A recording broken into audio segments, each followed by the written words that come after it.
Alors bonsoir à tous. Merci Olivier pour cette introduction. Je remercie tous les organisateurs de m'avoir convié.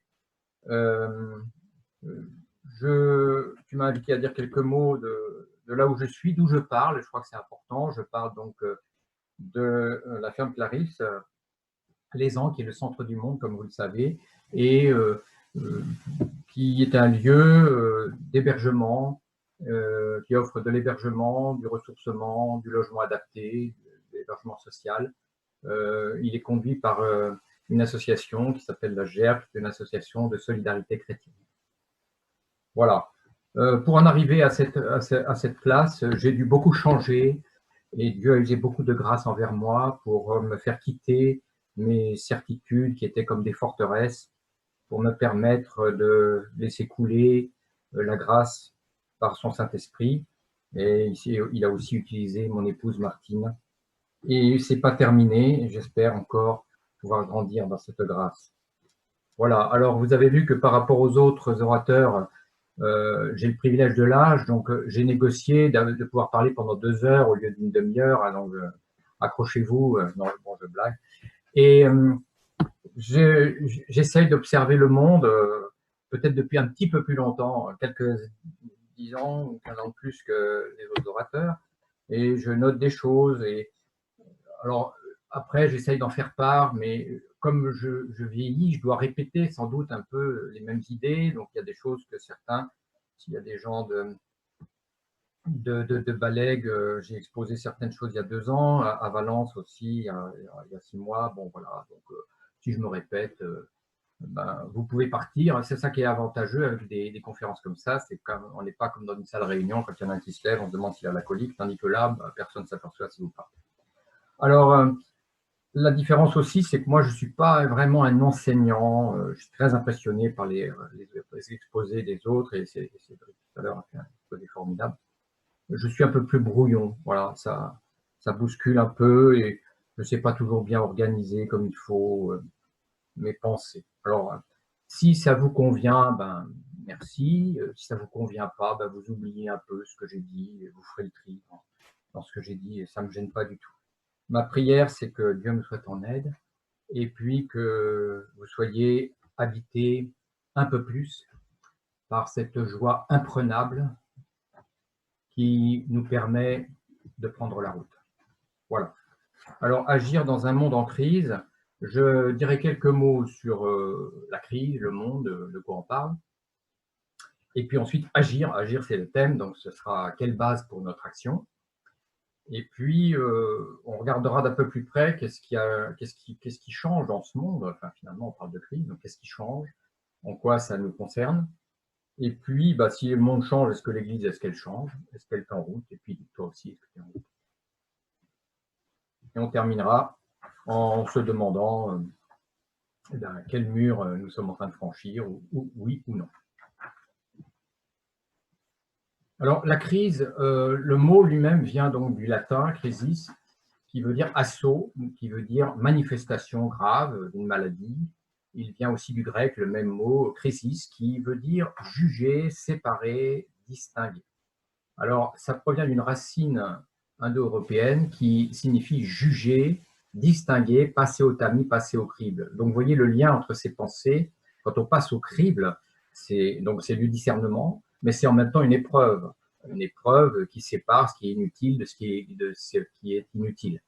Donc, il y a des termes qui sont affiliés à ce mot-là, comme le mot critique, certitude, discernement, critère, discrimination, bon, etc. Ils proviennent tous d'un mot, cernere, qui veut dire décider, passer au crible. Donc, à partir de ce terme, de ce sens de décider, de faire un choix, le sens, au fil des années, des siècles, a évolué pour son sens actuel, qui est donc plutôt une période de tension, de changement, de remise en cause. Je trouve ça très intéressant. Ça veut dire que la crise, c'est une situation où des principes sont remis en cause, mais euh, on n'oublie pas l'origine du mot qui veut dire faire un choix. Donc ça veut dire que nous sommes interpellés sur des choix que nous allons poser face à une situation qui évolue. Deuxièmement, le monde. Alors, le monde, dans la Bible, entendons-nous sur ce dont parle la Bible. La Bible, dans la Bible, le monde peut désigner soit le cosmos, l'univers, le monde est fixé sur des bases solides, soit ça peut désigner l'ensemble de l'humanité, voilà, le monde et ses habitants, soit un état d'esprit. Et un état d'esprit, quand la Bible parle du monde, alors c'est un état d'esprit qui ne met pas Dieu à l'horizon, pour reprendre l'expression du premier orateur d'hier. Aux yeux des prophètes de l'Ancien Testament, ce monde prend le caractère d'un bouleversement permanent, une agitation. La terre chancelle comme un homme ivre, nous dit le prophète Ésaïe. Il dit aussi que les méchants sont comme une mer agitée qui ne peut se tenir tranquille. La mer représente souvent ce système menaçant dans la Bible. Carrément, pour l'apôtre Jean, le monde entier gît sous l'empire du méchant, dit-il dans son épître. Par conséquent, crise ou pas, le croyant n'est pas étonné par le monde, l'esprit du monde tel qu'il se présente à lui. C'est quelque chose d'agité, de bouleversé, en permanence. Ça ne date pas d'aujourd'hui. Alors bien sûr que ce monde peut prendre des caractères moraux de rébellion contre Dieu, il peut prendre le caractère de la fascination, de la convoitise, et je ne vais pas décrire ici toutes les convoitises que vous connaissez vous aussi, et que nous connaissons tous, et nous sommes tous en progrès pour nous libérer de ces emprises. Alors, rapidement, les premiers chrétiens, les apôtres et les premiers chrétiens ont compris que face à l'espoir qu'ils pouvaient avoir que l'introduction du christianisme aurait amené un changement merveilleux, eh bien non, le monde, même chrétien, n'irait pas en s'améliorant. Et il allait prendre des caractères que l'apôtre appelle les derniers temps. Au dernier temps, il y aura des enseignements bizarres. Les derniers jours, dans les derniers jours, les gens seront égoïstes, etc. Et puis l'apôtre Jacques dit même à propos des riches, vous en avez plein la poche dans les derniers jours. Ça fait penser à la crise économique de 2008 avec où l'économie réelle est complètement dissociée de l'économie de la finance, et que la finance se met dans les poches pendant que l'économie est à la paix. Alors, et même dans la Bible, on va trouver l'expression de dernière heure. C'est la dernière heure, dit l'apôtre Jean. Vous savez que l'antéchrist va venir, et même déjà maintenant, il y a plusieurs antéchrists, donc c'est la preuve que voilà, nous sommes à la dernière heure. On pourrait donc dire qu'il n'y a pas plus de crise aujourd'hui qu'hier, puisque déjà du temps des apôtres, il y a la conviction d'être dans un temps final. Voilà. Donc ça se dégraderait peut-être pas plus que de leur époque. Et il faut donc conclure que notre espoir et notre foi sont ailleurs que dans ce monde. Et pourtant, nous vivons dans ce monde et nous sommes appelés à y agir. Et dans ce monde, des changements ont eu lieu et l'Église est peut-être en route. C'est ce que je dis que je vais traiter successivement. Alors, premièrement, la base de notre agir, c'est l'amour. C'est le premier chapitre que je développe. Tout d'abord, on va se poser la question, toi, dans ce monde, quel type de chrétien es-tu? Quel type de chrétien suis-je? Suis-je un conquérant, investi d'une mission divine, dont je suis convaincu, je suis prêt à imposer, s'il le faut, ces idées dès que l'occasion se présente. Je rêve de voir le royaume de Dieu s'établir sur terre. Ou bien es-tu le chrétien discret? Tu trouves que le monde est plutôt indifférent ou hostile au message de l'Évangile et tu crois plutôt à l'exemple, à la puissance de l'exemple vécu. Ou bien tu es un chrétien partagé entre l'idéal et puis ta réalité. Et tu tentes de vivre ton idéal chrétien dans le cercle familial et la communauté chrétienne. Ou bien tu es le tolérant. Finalement, à chacun son chemin. Nous sommes dans une société laïque, pluraliste, et tu laisses à chacun son choix. Je ne suis pas évangéliste en plus, donc voilà. Ou bien tu es le chrétien sur tes gardes. Le monde est mauvais, il vaut mieux garder ses distances par rapport au monde. Tu penses que la société ira de mal en pis, peut-être à la différence de ce que je disais tout à l'heure, et donc tu évites de t'engager dans ce monde corrompu. Voilà les pistes que nous propose André Paunal, professeur à l'Institut biblique de Nogent, et Frédéric de Coninck dans plusieurs de ses ouvrages. Ou alors, es-tu le chrétien qu'il appelle rayonnant? Dans un monde très sombre, le Christ t'a envoyé pour être une lumière. Tu aimes ce monde, j'aime cette expression que je me suis créée, aimer le monde dans la foi. Comme Dieu a tant aimé le monde, c'est-à-dire les habitants du monde et non pas le système corrompu qui se développe parmi les habitants. Tu aimes profondément les êtres humains, tout comme Dieu se réjouit de leur existence. Mon plaisir est dans les enfants des humains, dit le Proverbe. Tu sais que le royaume de Dieu est proche de nous, il est même déjà au milieu de nous, et en même temps, tu ne te fais pas d'illusions. Tu sais te réjouir des manifestations du royaume, ce royaume qui est là, mais qui aussi n'est pas là, pourrait-on dire. Alors, nous sommes entourés de personnes qui sont pécheurs, qui peuvent être en rébellion contre Dieu, qui peuvent être sans Dieu dans le monde, dit l'Épître aux Éphésiens, et qui parfois nous mettent en danger. Parabole de l'ivraie et du bon grain qui sont ensemble, et on ne va pas déraciner l'ivraie, on va les laisser ensemble. C'est très perturbant quand vous faites du jardin, comme moi tout à l'heure, papa me dit, hein, voilà, on laisse certaines herbes parce que sinon on va tout arracher, c'est un peu étonnant. Et en même temps, nous vivons donc dans un monde créé par Dieu, où tous les êtres humains sont créatures de Dieu, créés pour nous compléter. Nous avons besoin d'eux. Oui, besoin d'eux. Jésus avait besoin des autres êtres humains. Il a eu besoin de cette Samaritaine parce qu'il avait soif, parce qu'il était fatigué au bord du chemin. On pourrait prendre d'autres exemples. La parabole du bon Samaritain également pourrait nous instruire là-dessus. C'est une de ces paraboles qui sont racontées à l'envers, parce que Jésus raconte toujours des histoires à l'envers pour nous interpeller. Voilà. Alors, est-ce qu'il vaut la peine de s'investir dans un monde de péché? Dieu, lui, il ne se pose pas la question. Il agit au milieu du péché. Et il se sert d'instruments imparfaits, comme moi, comme toi, comme tous ceux que nous sommes, et même des non-croyants. Il fait briller son soleil sur tous. Il est généreux pour tout le monde. La Bible, donc, nous propose ni de changer profondément ce monde, ni de nous en retirer, ni de nous y conformer, mais elle nous propose d'habiter ce monde autrement. Voilà, être une présence qui manifeste la différence au moyen de l'amour. Jérémie disait au peuple qui était déporté, exilé, cherche la paix de la ville où tu as été transporté. Cherche la paix de ton quartier, cherche la paix de ton village, cherche la paix de ta famille, croyante ou non, cherche la paix au milieu de tes collègues. Tu es envoyé comme un exilé là. Dietrich Bonhoeffer, dans son livre Vivre en disciple, dit « C'est en étant pleinement dans ce monde que nous pouvons y vivre comme étrangers. » Parce que si nous ne vivons pas dans ce monde, nous ne sommes pas des étrangers, nous sommes des aliens, carrément. Nous ne savons pas ce que ça veut dire de vivre vraiment comme un étranger. Vous savez ce que c'est un étranger qui vit là au milieu de nous?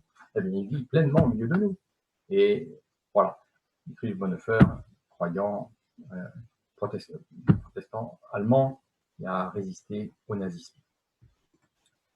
Donc, nous allons nous trouver avec une double appartenance, du ciel et de ce monde, mais il ne s'agit pas de dire je ne suis ni du ciel ni de ce monde. Je suis et de là et de là. Voilà, je vais vivre comme un exilé. Alors, dans l'Ancien Testament, nous sommes invités à aller dans cette action dans l'amour, et un certain nombre de reproches nous sont là pour nous interpeller. Vous n'avez pas fortifié la brebis qui est faible, guéri celle qui est malade. On nous interpelle sur la faute de la ville de Sodome. La ville de Sodome, ce n'est pas une faute morale qu'on lui reproche dans le prophète Ézéchiel, c'est l'orgueil, l'abondance de pain, de nourriture et l'insouciante sécurité, sans se soucier de l'affligé et du pauvre. On pourrait citer de nombreux passages de l'Ancien Testament et des prophètes en particulier, où on nous invite à ne pas opprimer la veuve, l'orphelin, l'étranger, le pauvre, ne pas méditer le mal dans notre cœur. On pourrait parler du vrai jeûne que l'Éternel a choisi dans Ésaïe 58, et puis de ceux qui sont menés à la mort dans combien d'endroits dans notre monde, qui sont opprimés, torturés, les droits humains bafoués. Eh bien, il y a le livre des Proverbes. Tu ne pourras pas dire « je n'étais pas au courant ». L'Évangile vient continuer dans cette dynamique, et bien sûr, dans ce célèbre chapitre de Luc, chapitre 15, il nous dit « Lequel d'entre vous, s'il a 100 brebis qui en perd une, ne laissera pas les 99 au désert ?» Et de nous inviter à devenir comme ce berger qui part pour chercher cette qui est perdue, qui se démène, à être comme cette femme qui allume la lumière, qui balaye sa maison, à être comme ce père qui ne sait pas comment faire, mais qui attend et puis qui est prêt à accueillir. Et cette parabole, elle aussi est racontée à l'envers. C'est pas pour que tu te dises « Ah, je suis comme le fils prodigue, ah, je suis comme la brebis perdue ». Non, c'est pour que tu te dises « Est-ce que je suis prêt à devenir comme ce berger à devenir comme cette femme, à devenir comme ce père. Voilà. Lui, il fait lever son soleil sur les méchants et sur les bons. Soyez donc parfaits, sans calcul. Voilà. La religion authentique et pure, ça consiste à aider les orphelins, les veuves dans leur détresse, c'est-à-dire tous les gens qui sont bénéficiaires du RSA et des minima de transfert. Faites du bien à tous, dit l'Épître aux Galates. Alors, comment tu vas t'y prendre? Tu vas me dire, il faudrait que je sache qu'est-ce que c'est que je dois faire. Tout à l'heure, Cédric disait, alors, et ton don, c'est quoi ton don? Voilà. Alors, si tu savais quelle était la volonté de Dieu, alors là, tu te dis, là, je pourrais la faire. Eh bien non, c'est l'inverse. C'est l'inverse, comme toujours. L'évangile, toujours, là pour nous interpeller, non pas pour nous rassurer. L'Épître aux Romains, chapitre 12, c'est un texte que je cite très souvent, désolé, hein, mais voilà. Pour moi, il a été fondateur pour l'engagement dans lequel je suis encore aujourd'hui, et c'est un texte qui m'a libéré profondément. Je vous exhorte par les compassions de Dieu. Les compassions de Dieu, c'est ce qui tord les boyaux, le bouleversement de l'amour qu'il y a en Dieu. À cause de cela, je vous exhorte à offrir vos corps, ta vie, en sacrifice vivant. Ce n'est pas mortifère, ce n'est pas une humiliation permanente, c'est la joie de t'offrir, saint, c'est-à-dire intact, en toi, séparé, mis à part. Et ça va devenir pour toi un culte, une offrande réfléchie, raisonnable, pas une exaltation, pas une émotivité. Voilà, tu vas décider de t'engager et tu y vas. Et tu ne vas pas avec un élan de fierté ou d'orgueil. Ça, c'est le monde présent. Ne te conforme pas à cet état d'esprit-là. Tu te laisses transformer par le renouvellement de ton intelligence, tu acceptes de lâcher, tout j'ai dit tout à l'heure, tes certitudes en béton, tes schémas, afin que tu discernes la volonté de Dieu. Le processus, c'est de partir de l'amour qui est en Dieu, de s'engager dans l'action, voilà, et en s'engageant, sans suivre ce monde, mais en se laissant transformer, alors on va accomplir la volonté de Dieu qui se va se discerner petit à petit dans l'action. Voilà. La foi agit par l'amour, dit l'Épître aux Galates. Alors, conclusion de ce premier parti, oui, les chrétiens, nous pouvons vivre ensemble, nous pouvons nous ressourcer, nous pouvons éprouver de la communion, elle nous amène à l'action. Le risque toujours, c'est le risque du repli sur soi, la petite communauté qui tourne sur elle-même. La communauté, c'est une famille, mais c'est pas vraiment une famille, c'est les deux. Ça l'est et ça l'est pas. Il ne faut pas que l'affection fraternelle devienne une espèce allez, je veux dire, de charité baveuse, où on s'aime tous, tout est bien, et puis du coup, on est tous collés les uns aux autres. Non. Dieu, il appelle des individus, il nous relie par la foi et par le Saint-Esprit, mais chaque individu reçoit cet appel. Nous sommes appelés à nous ouvrir au monde, à l'étrange, étranger, aux pauvres, à entrer dans la fête. Pourquoi entrer dans la fête? Parce que quand on va faire ça, on va vivre ce que c'est que le royaume. Et le royaume de Dieu est semblable à un homme qui a fait une fête, qui a fait un mariage. Vous avez toutes ces paraboles dans l'évangile, c'est toujours des fêtes. C'est grâce à ces personnes-là qui sont étrangères à nous que la communauté va pouvoir évoluer. Sinon, elle tourne sur elle-même. Alors, nous allons sortir du cocon.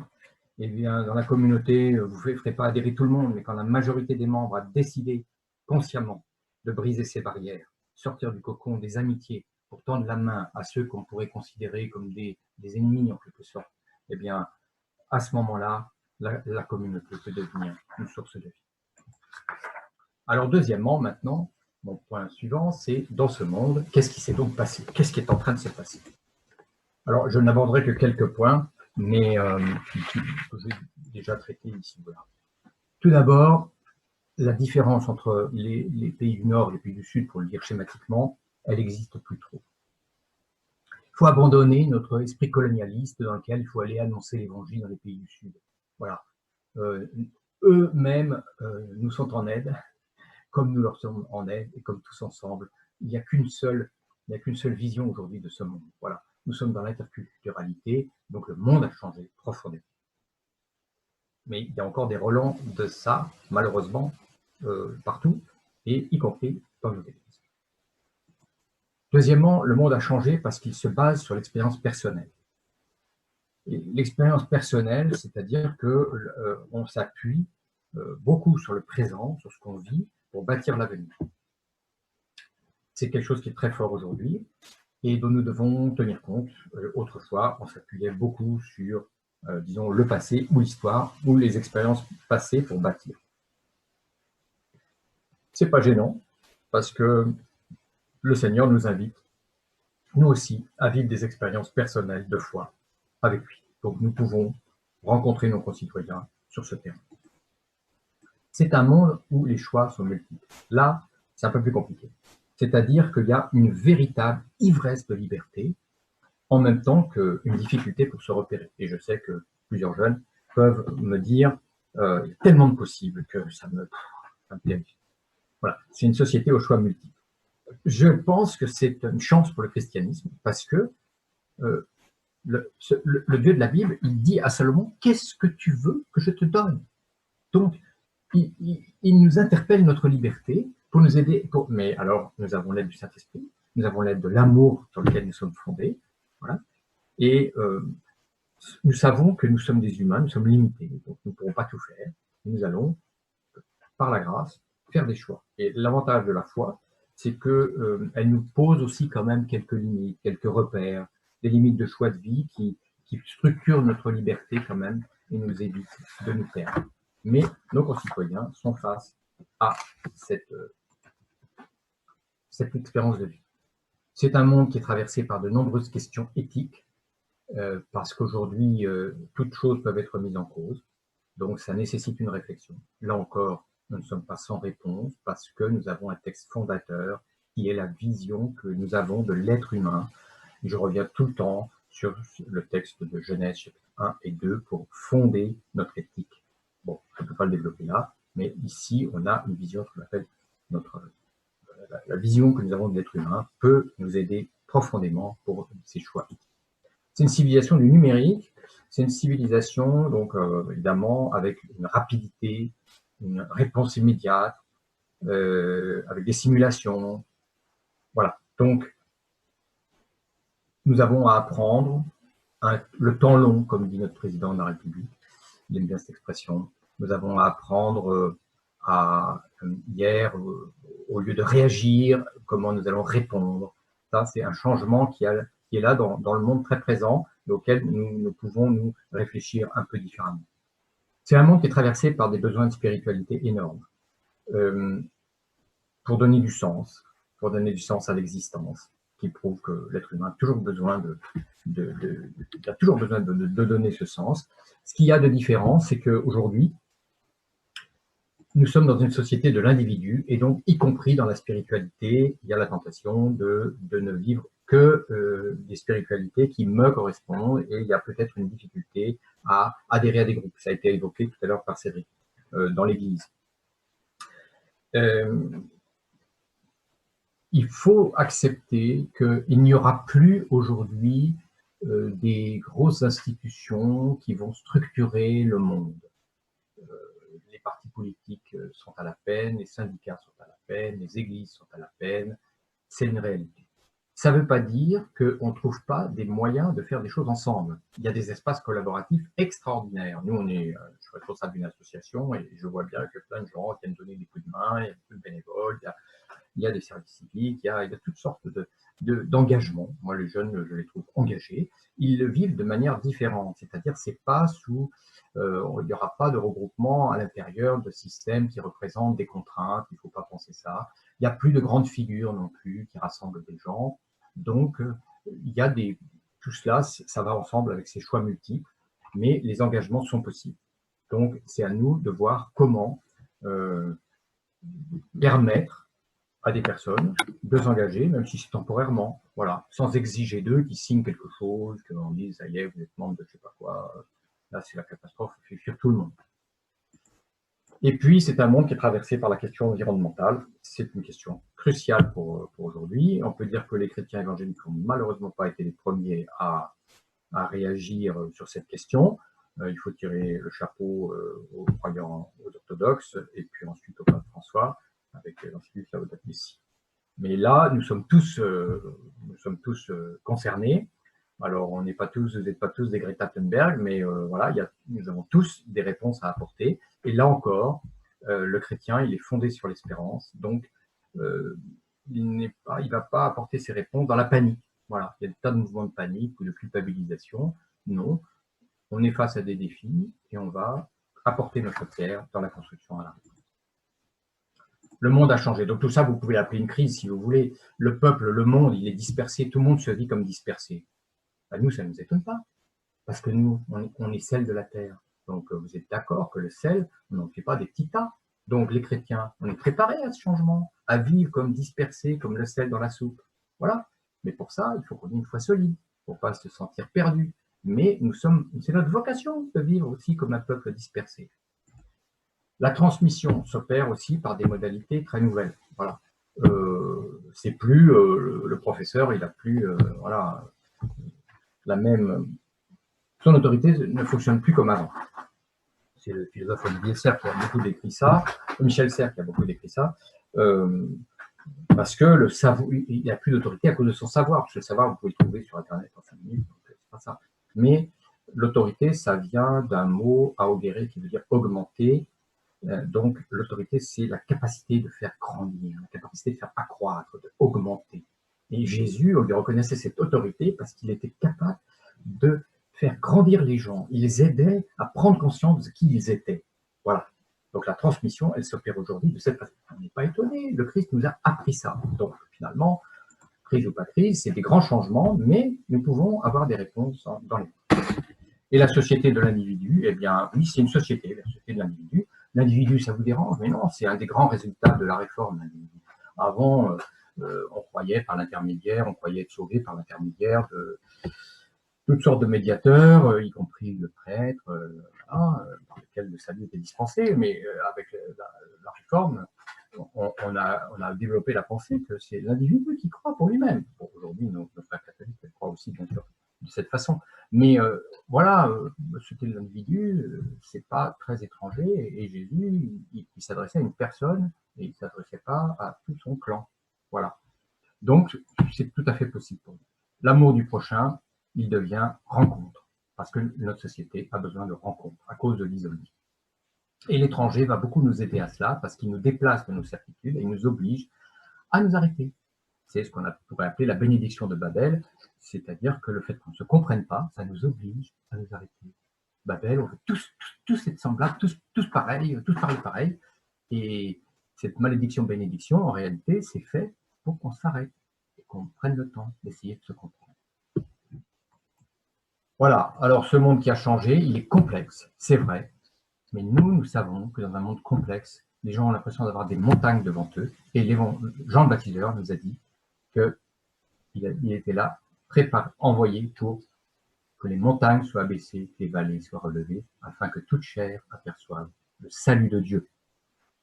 Donc nous sommes préparés à faire face à ce monde complexe.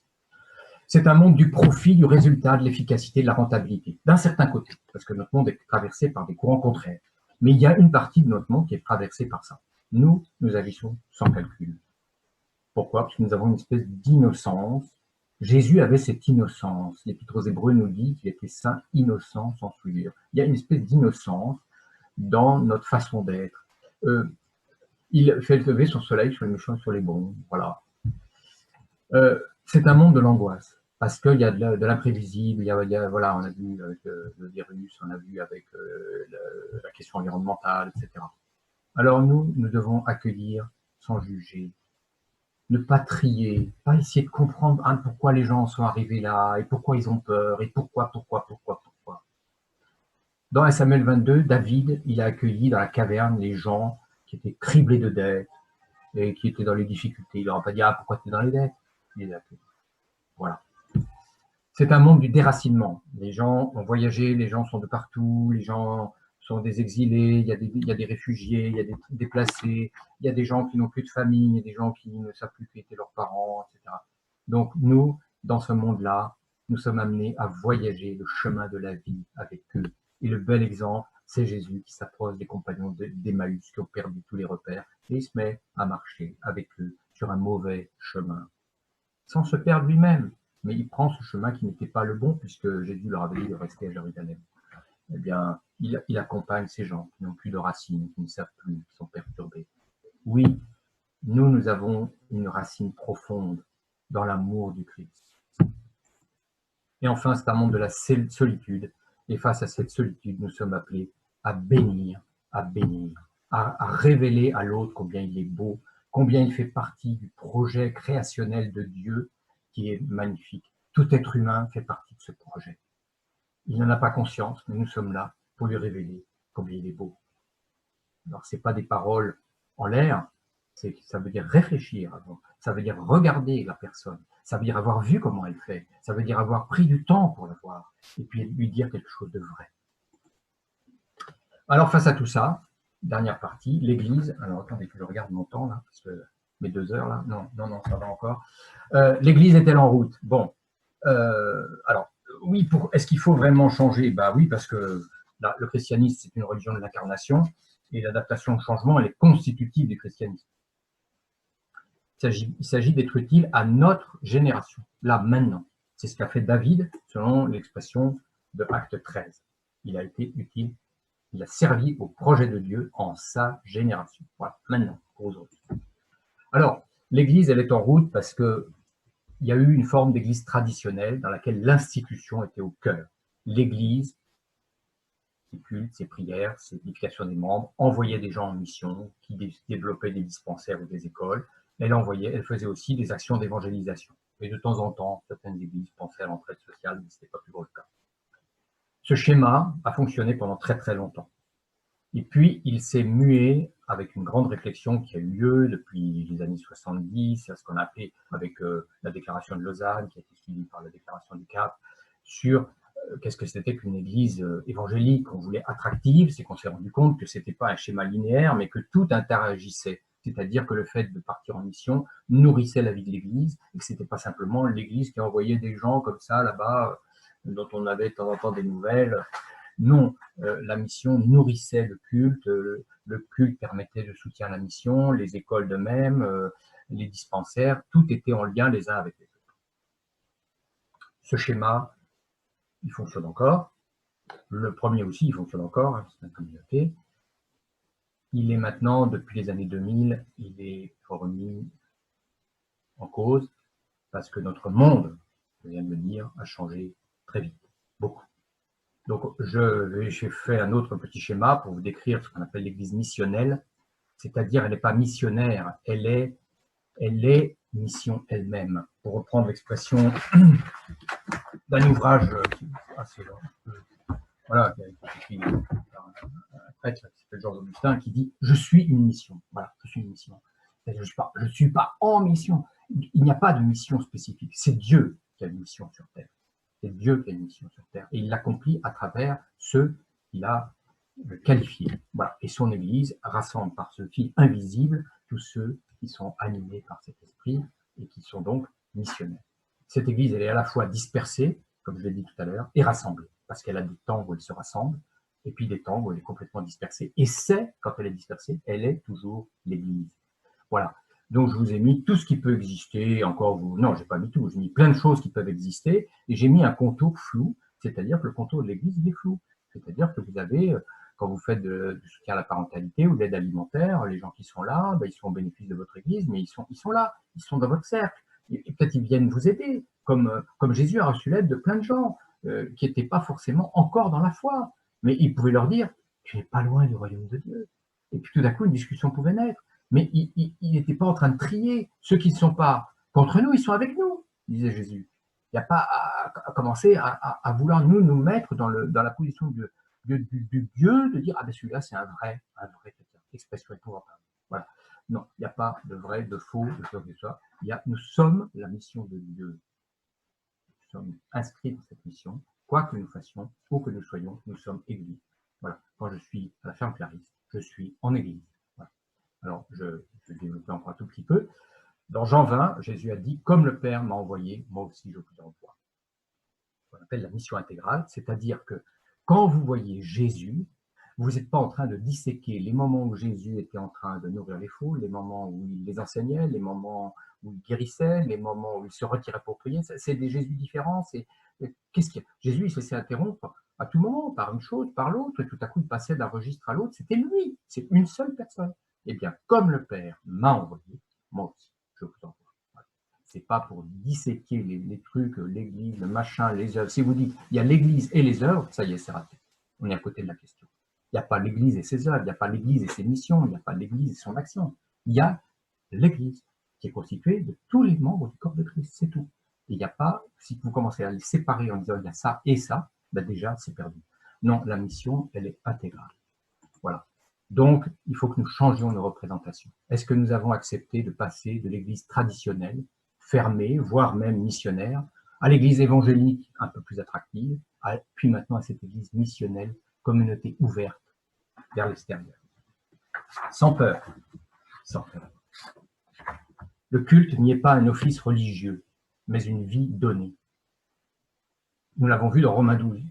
Quand tu t'engages pour quelque chose, quand je suis avec Sainte Clarisse, j'offre un culte. Quand je suis avec mes frères pour adorer le Seigneur, j'offre un culte. Nous, comment dire, nous rendons culte, dit l'apôtre, nous qui n'avons pas confiance dans la chair. Voilà. Voilà. Nous sommes, voilà. Il prend plusieurs exemples comme ça pour nous montrer qu'il y a une dimension beaucoup plus vaste. Le message est contextualisé et la vie est fluide entre l'extérieur et l'intérieur. Voilà. Il faut favoriser l'engagement sans attendre la connaissance. Ça a été dit, je crois, aussi au cours des précédents exposés. Et il n'y a pas de connaissance sans mise en pratique. Voilà. C'est la grâce qui enseigne. C'est la grâce qui nous enseigne. Et la grâce, nous l'expérimentons dans la vie. Voilà. Alors, les traits de l'église missionnelle qui sont décrits par Timothy Keller dans son livre voilà, Une église centrée sur l'évangile, elle dénonce et elle affronte les idoles de la société. Je l'ai fait au tout début pour dire l'esprit du monde. Non, non, on n'est pas du tout dans l'esprit du monde. C'est pas parce que nous vivons dans ce monde en acceptant de nous perdre comme les grains de sel que nous allons adopter ce mode de conduite. Non. Nous entrons dans cette contextualisation, nous changeons notre langage. Voilà, nous équipons les chrétiens qui sont tous en mission dans chaque domaine de leur vie. Nous bâtissons une communauté de service. Il ne s'agit ni d'être individualiste, ni de faire de la satisfaction groupale, où là, on est vraiment une bonne communauté. Chez nous, on a ci, on a ça, puis on a une œuvre comme ci, puis on a une œuvre comme ça, et on commence à faire le compte. Non, pas ça. Nous devenons une église poreuse. Alors, si vous ne savez pas ce que c'est qu'une église poreuse, je vais vous raconter une petite histoire qui m'est arrivée tout à l'heure. Eh bien, Martine, ce matin, elle a ramené du jardin des fèves. Et puis, elle est allée en offrir à une dame musulmane qui est hébergée chez nous, qui ne peut pas venir au jardin parce qu'elle a une petite fille handicapée. Ce soir, cette dame musulmane, elle a préparé, elle a cuisiné ses fèves avec une crêpe et autre chose. Et tout à coup, elle est arrivée exactement à l'heure entre les deux conférences, où nous avions 20 minutes pour avaler un petit repas que Martine n'avait pas eu le temps de préparer parce qu'elle était allée rentrer nos moutons. Et cette femme nous a apporté ça. Voilà, elle est là. Vous allez prier pour elle avec moi, parce qu'elle n'est pas loin du royaume de Dieu, parce qu'elle prend soin de nous. Et au même moment, j'ai un monsieur, un ami de la paroisse protestante de Lézan, qui est également adjoint au maire, qui me téléphone en disant « Ah, je sais que tu as des moutons, ah ben, pendant le confinement, on n'a pas pu tondre l'espace qui est devant le foyer paroissial, parce que tu veux mettre tes moutons là-bas. » Voilà. Ça va vous faire rire. Hein. Philippe, il raconte des trucs complètement naïfs. Oui, l'église poreuse, c'est celle qui ne calcule pas, qui accueille, qui dit merci, qui se met en route. Et puis qui pratique l'unité chrétienne au niveau local. Je viens de l'évoquer à l'instant avec ce frère. Oui, parce que c'est une catastrophe, encore aujourd'hui, de voir ces calculs qui se font entre les communautés, ceux qui n'ont pas la bonne doctrine, ceux qui ne respectent pas ceci, ceux qui ne sont pas comme ça, etc. Et puis du coup, on n'arrive pas à simplement se rencontrer comme chrétiens. J'ai participé à une rencontre voilà, où les gens étaient invités à dire comment ils avaient rencontré le Christ. Ben, vous savez, ça fait un autre effet que d'expliquer nos différences théologiques. Alors pour terminer, je vais lire le verset qu'a évoqué Olivier tout à l'heure. Dans l'Évangile selon Luc, la moisson est abondante, mais les ouvriers sont peu nombreux. Priez donc le maître de la moisson d'envoyer des ouvriers pour sa moisson. Allez, je vous envoie comme des brebis au milieu des loups. Ne portez ni bourse, ni sac, ni sandales, ne saluez personne en chemin. Mais dans toute maison où vous entrerez, dites d'abord paix à cette maison. S'il y a là un ami de la paix, votre paix ira reposer sur lui. Et sinon, elle reviendra sur vous. Restez dans cette maison. Mangez et buvez ce que l'on vous sert. C'est ce que je viens de dire tout à l'heure. Car l'ouvrier mérite son salaire. Ne passez pas de maison en maison. Dans toute ville où vous entrez, vous serez accueillis. Mangez ce qui vous est présenté. Guérissez les malades qui s'y trouvent et dites-leur, le règne de Dieu s'est approché de vous. Dans toute ville où vous entrerez, vous ne serez pas accueillis. Allez sur les places et dites, même la poussière de votre ville collée à nos pieds, nous l'enlevons pour vous la laisser. Mais toutefois, sachez-le, le règne de Dieu s'est approché. 4 dimensions. La dimension sociale. Demeurer dans cette maison. Prendre du temps avec les gens. Pas juste leur dire, voilà l'évangile. Prendre du temps. Mangez et buvez. C'est s'acclimater à la façon différente de l'autre, comment il fait les choses. La dimension surnaturelle, guérissez. Guérissez, c'est peut-être l'écoute, c'est peut-être la relation d'aide, c'est peut-être d'aller visiter des gens en prison, c'est peut-être, voilà, guérir. On pourrait méditer longuement là-dessus. Et puis, dites-leur, le royaume de Dieu s'est approché de vous. C'est un processus. Voilà. Faudra-t-il des paroles, faudra-t-il des actes? J'aimerais dire un mot seulement là-dessus.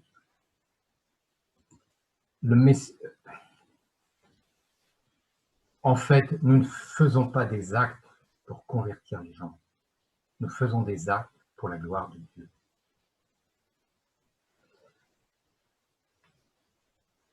Ad maiorem gloria Dei, disait déjà saint Ignace. C'est pour la gloire de Dieu et non pas pour la conversion. Si déjà nous pensons à la conversion, nous sommes en train de prendre une emprise sur la personne. Nous sommes des serviteurs de Dieu. Nous sommes devant lui. Si nous exerçons le bien, si nous exerçons telle ou telle chose, c'est pour la gloire, pour être des vitrines, pour honorer, pour être une parure de l'enseignement de Jésus-Christ. Et par là, Dieu pourra amener, en effet, à la conversion. Voilà, je vais terminer, je crois que c'est l'heure. Hop là, voilà, nous vivrons. Voilà, en conclusion. Je crois que c'est l'heure. Oui, c'est l'heure. Alors, en conclusion, vous aurez compris que face au titre de ces 2 soirées, Franchissons le mur, j'ai répondu par une sorte de provocation. Il n'y a pas de mur. Il n'y a pas de mur, il n'y a que des trous. Voilà, à condition que,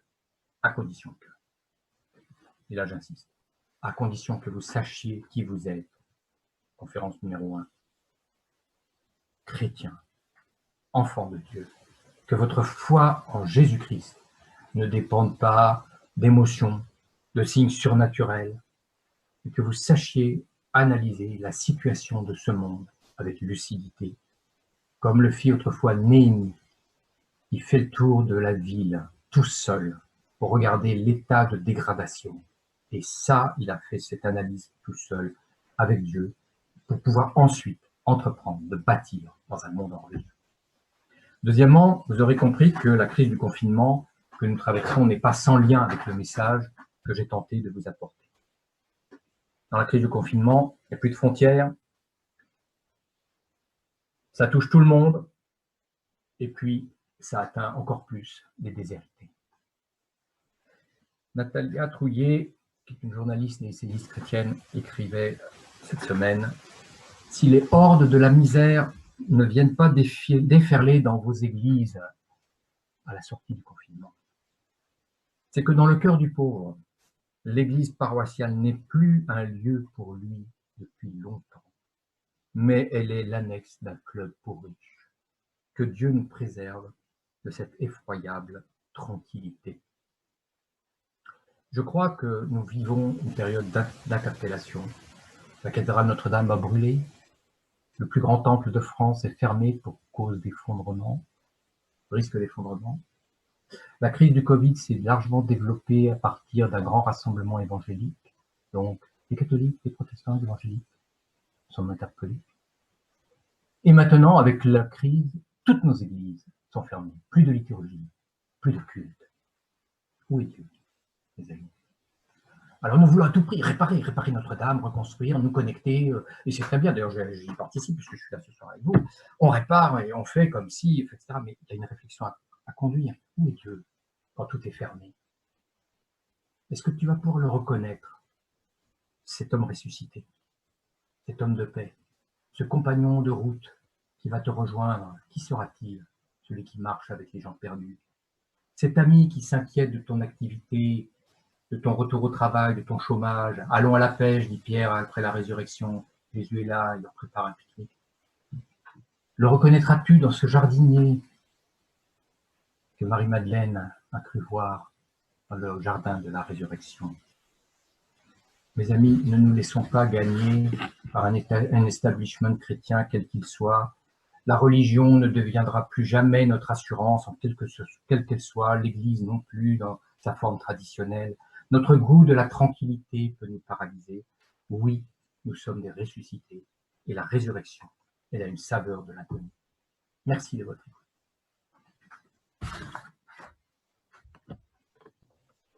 Merci Philippe. Merci Philippe. Merci à toi. Et puis, bah, écoute, au privilège du lâche, je vais te laisser tes minutes. Mais tu m'entends, c'est bon? Oui, c'est bon. On va simplement, avant de basculer sur la table ronde, juste à la fois voilà, une question et une transition. C'est simplement, tu nous as dit finalement que voilà, cette action-là, elle était diffuse, pour elle était un peu à portée de main un peu partout.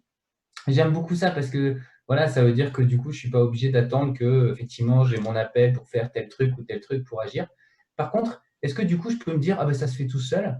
Peut-être tu nous en as un peu parlé, peut-être que tu vois, pour tous ceux qui écoutent, là, nous dire, voilà, c'est quoi pour toi ce qui est vraiment important, peut-être dans l'état d'esprit, dans la relation à Dieu, peut-être l'amour, tu en as parlé, ce qui vraiment va nous amener à l'action finalement, ce qui va faire en sorte que, parce que j'imagine qu'on n'attend pas non plus que ça tombe tout seul. Donc voilà, tu vois, un peu dans cet arbitrage-là, est-ce que tu peux nous donner moi je répondrais, écoute ton cœur.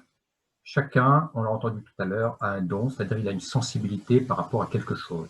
Il y a des gens qui pensent aux personnes âgées, qui sont seules. Il y en a d'autres qui ont un cœur pour les enfants. Il y a des gens qui pensent aux prisonniers. Il y a des gens qui pensent aux malades. Il y a des gens qui pensent aux SDF. Il y a des gens qui pensent aux étrangers, aux mineurs étrangers isolés. Il y a des gens qui pensent aux personnes seules de la communauté chrétienne. Il y a des gens qui sont touchés par voilà, l'aide à apporter dans les quartiers. Il y a des gens qui... Je pourrais multiplier. Chacun d'entre nous, il a quelque chose qui le bouleverse. Écoute ton cœur, là où ça bat. Et cet endroit-là, c'est l'endroit où Dieu t'appelle. Voilà. Alors, ça ne suffit pas d'écouter le cœur. Il faut ensuite, deuxième chose, tu vas regarder. Bon, tu vas te lancer peut-être. Tu vas rejoindre une association chrétienne, une association de quartier, quelqu'un qui fait déjà quelque chose comme ça dans ton église. Tu vas t'associer à des gens qui le font déjà. Tout à l'heure, vous avez parlé d'aller donner des, voilà, de tenir, je sais pas où, sur un marché, d'aller donner des paquets de chocolat, voilà, bon, aux caissières. Peu importe, enfin voilà, chacun il est interpellé par quelque chose et il a cette idée. Il va se rapprocher de quelqu'un d'autre peut-être, ou il va le faire tout seul, il va en parler avec quelqu'un. Souvent, c'est quand même bien d'en parler un petit peu, sans s'étaler, mais d'avoir un ami de confiance, jeune ou moins jeune, ou peu importe, et dire, voilà. Et l'autre va lui dire, Amen, je vais prier pour toi. Voilà. Tu ne vas pas aller tout seul. Moi, déjà, dans la pensée, il y a quelqu'un qui pense à toi. Moi, ça m'aide énormément de savoir que des gens prient pour moi, prient pour nous ici à la ferme Clarisse. C'est une force incroyable parce que des fois, c'est fatigant.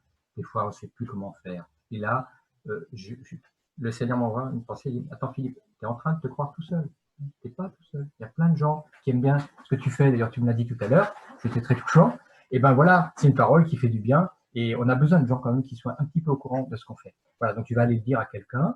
Et puis troisièmement, donc tu commences. Et puis troisièmement, tu vas ensuite regarder comment Jésus a fait cette même chose qui te motive.